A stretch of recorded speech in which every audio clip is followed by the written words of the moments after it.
500 টাকার জায়গায় 1000 টাকা দিলে ওয়াজের বা মোনাজাতের ভাষা পরিবর্তন হয়ে যায়। এদের কথার কোনো উত্তর আমি দিতে চাই না। এদেরকে আমার এত বেশি করুণা হয়।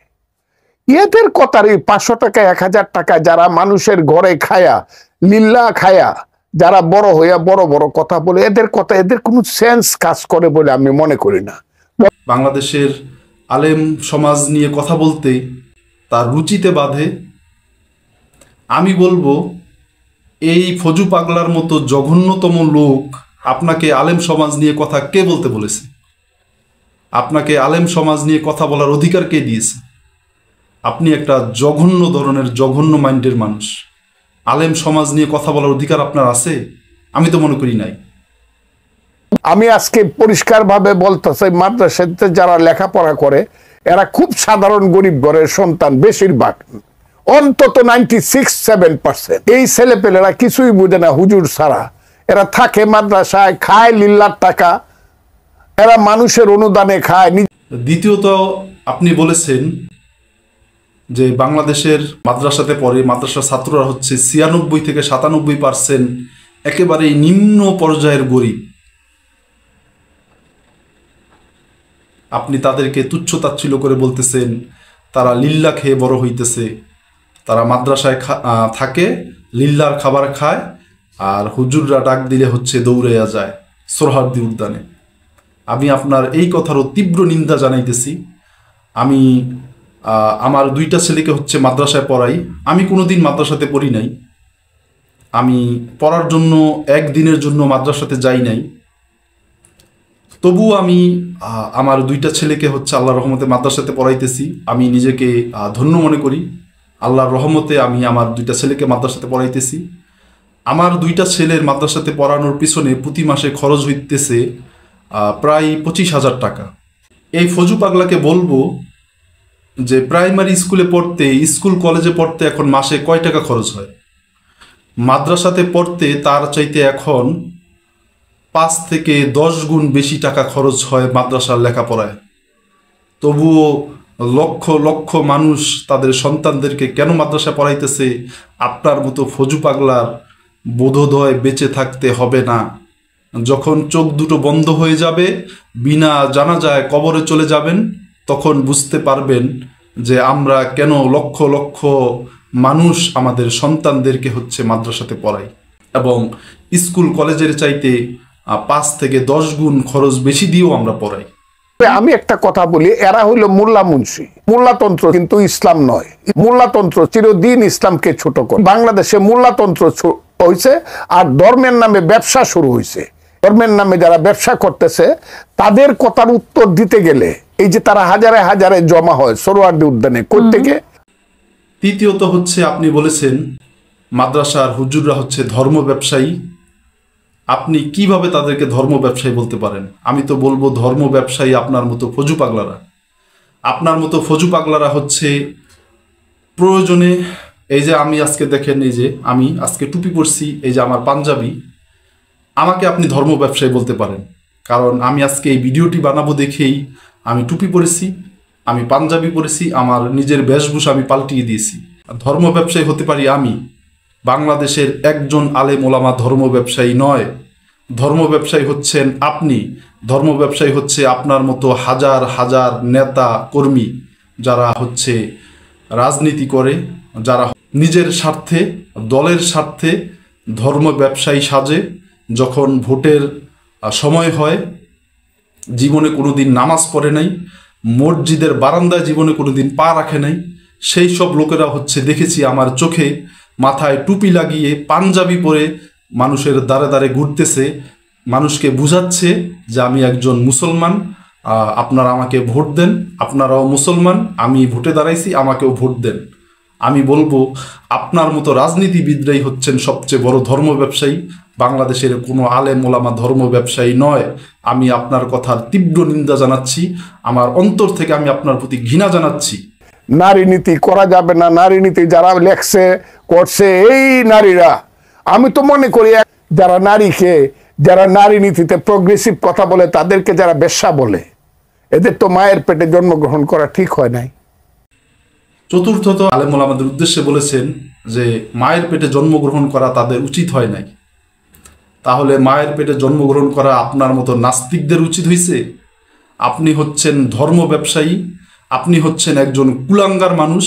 আপনার মা বেঁচে আছে কিনা আমি জানি না, আপনার মাকে জিজ্ঞেস করে দেখেন যদি বেঁচে থেকে থাকে, তাহলে আপনার এই কথার মধ্যে তিনি কতটা খুশি হতে পেরেছেন। আমি তো মাকে বলবো এদেরকে পেটে ধারণ করো না মা। বা ইভেন মৌলানা মৌলভী সাহেবদের ঘরে যে মায়েরা বোনেরা, তাদেরকে বলবো তোমরা এদের বাচ্চা পেটে নিও না। এবং পঞ্চম, আপনি বলেছেন বিবাহ বন্ধনে আবদ্ধ হয়ে বাংলাদেশের লক্ষ লক্ষ আলেমদের ঘরে যারা স্ত্রী হিসাবে আছে, আপনি সে সকল মা বোনদেরকে উদ্দেশ্য করে বলতেছেন যে তারা যেন এই সকল মোল্লা মুন্সিদের বাচ্চা যেন হচ্ছে তাদের গর্ভে না নেয়। আমি আবারও আপনার এই কথার তীব্র নিন্দা জানাই। ফজলুর রহমান সাহেব ওরফে ফজু পাগলা, আমি আপনাকে তীব্র নিন্দা জানাই। তাহলে আপনি কাদেরকে সাপোর্ট করতেছেন? ধরে নিলাম যে আপনার কথা শুনে আলেম ওলামারা বাংলাদেশে সন্তান জন্মগ্রহণ বন্ধ করে দিল, তাহলে বাংলাদেশের অবস্থা কি হবে জানেন? বাংলাদেশের অবস্থা হবে সেই ইউরোপ, যারা ওয়েস্টার্ন কান্ট্রি, যেখানে হচ্ছে সন্তান জন্মগ্রহণ করার পরে এখন মায়ের নামে তাদের হচ্ছে নিবন্ধিত হয়। আপনিও কি চান বাংলাদেশে, আপনি যে সকল নারীবাদীদের কথা বলতেছেন সেই সব নারীবাদীদের তালে তাল মিলিয়ে আপনি কি চান বাংলাদেশের মানুষ, বাংলাদেশের সন্তান ভূমিষ্ঠ হওয়ার পরে বাংলাদেশের সন্তানগুলা তাদের মায়েদের নামে নিবন্ধন করা হোক? কারণ এই সন্তানের বাবাকে এই মা জানে না, এই সন্তানের জন্মদাতা পিতাকে এই মা নিজেও জানে না। কারণ এই মা এক রাতেই হচ্ছে সে একাধিক পুরুষের সঙ্গে মিলিত হয়েছে। এই একাধিক পুরুষের সঙ্গে মিলিত হওয়ার কারণে কোন পুরুষের সন্তান তার গর্ভে চলে আসছে এই মা বলতে পারে না। সেই জন্য এখন ওয়েস্টার্ন যে সকল কান্ট্রিগুলো আছে, ওয়েস্টার্ন কান্ট্রিগুলোতে মায়েদের নামে নিবন্ধন করা হয়ে থাকে হচ্ছে সন্তানদের নাম। আপনার মতো ফজু পাগলাকে বলবো, আপনি যেই দিবা স্বপ্ন দেখতেছেন বাংলাদেশের বর্তমান যেই শাহবাগী নারীদের সাথে, আপনি শাহবাগী নারী কমিশনের সাথে সুর মিলিয়ে আপনি যে কথা বলতেছেন, আপনি বাংলাদেশের আলেমোলামাদেরকে, তাদের স্ত্রীগণকে আপনি আপনার ভাষায় বলতেছেন যে মোল্লাদের সন্তান যেন তারা হচ্ছে গর্ভে ধারণ না করে। আমি আবারও তীব্র নিন্দা জানাই আপনার মতো ফজু পাগলাকে। আপনার বাংলাদেশের রাজনীতি করার কোনো অধিকার নাই আমি মনে করি। বাংলাদেশের মানুষ এখনো অনেকটা ধৈর্যশীল, নচেত আপনার মতো মানুষকে রাস্তার মধ্যে ফেলে বাংলাদেশের তৌহিদি জনতা, বাংলাদেশের ধর্মপ্রাণ মুসলমান মাটির সাথে মিশিয়ে দিবে হচ্ছে আপনাকে জুতা পিটা করতে করতে পায়ের তলায় পিষে মারতে বাংলাদেশের মানুষের আপনার এক নিমিষেই যথেষ্ট। আমি খুব ক্লিয়ারলি তাদের সম্পর্কে পরিষ্কারভাবে বলতে চাই, না আসো, তুমি ইসলাম চাও, শরীয়ত চাও, শরিয়া আইন চাও, দেশে প্রতিষ্ঠিত করতে চাও, কোরআনকে সংবিধান বানাতে চাও, আসেন ইলেকশনে। বাংলাদেশকে আজকে নতুন ভাবে পাকিস্তান বানাতে, না পাকিস্তানও তারা বানাতে, তারা এই দেশটাকে জঙ্গিদের একটা রাষ্ট্র করতে চায়, লাইক আফগানিস্তান। ঢাকা বিশ্ববিদ্যালয়ে থেকে একটা সিনিয়র মাদ্রাসা বানাইছে, এখন সব শেষ করে দিচ্ছে। এইটাকে কি আমরা বাংলাদেশের সিনিয়র মাদ্রাসা বানানোর জন্য 1921 সনে সারা বাঙালি জাতির স্বপ্নে ঢাকা বিশ্ববিদ্যালয় হয়েছিল? আমার 6 নম্বর পয়েন্ট, সেটা হচ্ছে উনি আরো বলতেছে ঢাকা বিশ্ববিদ্যালয়ে একটি সিনিয়র মাদ্রাসা হয়ে গেছে। এটা নিয়ে তার বড় আক্ষেপ, এটা নিয়ে তার হচ্ছে হৃদয়ে বড় জ্বালা ধরে গেছে। আরে এটা নিয়ে হচ্ছে আক্ষেপ দেখাইছে হচ্ছে বাংলাদেশের মুরগি চোরা, যে বড় নাস্তিক বাংলাদেশের এই শাহরিয়ার কবির। এই শাহরিয়ার কবিরদের হচ্ছে অন্তরে জ্বালা ছিল যে বাংলাদেশের ঢাকা বিশ্ববিদ্যালয় হচ্ছে মাদ্রাসা হয়ে যাচ্ছে। এটা নিয়ে বিরোধিতা করেছে প্রকাশ্যে যারা নাস্তিকতা করে তারা। তো এটা নিয়ে বিরোধিতা করার আপনার কারণ কি? আপনি কি নাস্তিক? আপনি কি ধর্মবিদ্বেষী? তাহলে প্রকাশ্যে নিজেকে নাস্তিক ঘোষণা করুন। প্রকাশ্যে নিজেকে নাস্তিক ঘোষণা করার আগে আপনার মুখে এই সকল কথাবার্তা শোভা পায় না। যখন আপনি নিজেকে নাস্তিক ঘোষণা করবেন তখন হয়তো আপনি এরকম কথাবার্তা বলতেই পারেন। একজন নাস্তিক ইসলাম বিদ্বেষী কথাবার্তা বলবে, ইসলাম বিরোধী কথাবার্তা বলবে, এটাই স্বাভাবিক। আপনি বাংলাদেশের হচ্ছে ঢাকা বিশ্ববিদ্যালয়কে সিনিয়র মাদ্রাসা দেখে আপনার মাথা ঘুরাইতেছে, আপনার পেটের ভাত হজম হচ্ছে না। বাংলাদেশের সাধারণ মানুষ হচ্ছে 92% হচ্ছে মুসলমান।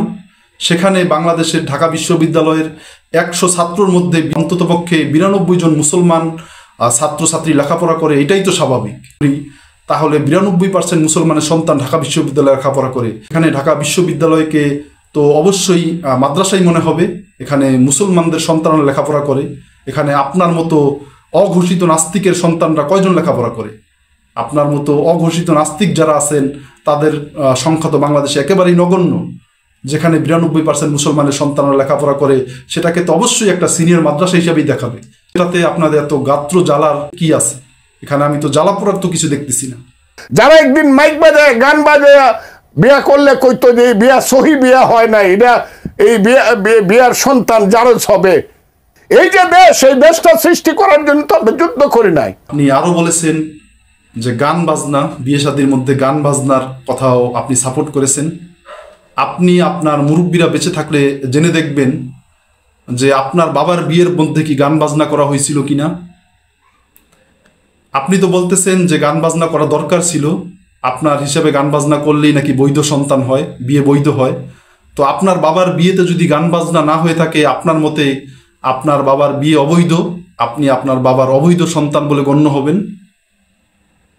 এটা আমি মনে করি, এটা আপনি খোঁজ নিয়ে দেখবেন যে আপনার বাবার বিয়ের মধ্যে গান বাজনা হয়েছিল কিনা।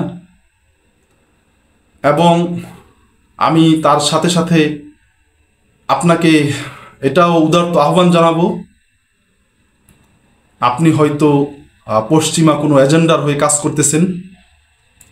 পশ্চিমা কোনো এজেন্ডা বাস্তবায়নের জন্য হচ্ছে আপনি বস্তা ভর্তি টাকা পেয়েছেন, সেজন্যই হচ্ছে এরকম উদ্ভট কথাবার্তা বলে যাচ্ছেন। আর যদি না হয়ে থাকে, অবিলম্বে, আর বিলম্ব করার কোনো সময় নাই, আপনি অবিলম্বে বাংলাদেশের যেই 92% মুসলমান, এই 92% মুসলমানের মনে আপনি হচ্ছে ব্যথা দিয়েছেন। এই 92% মুসলমানের সামনে প্রকাশ্যে এসে আপনি তওবা করেন।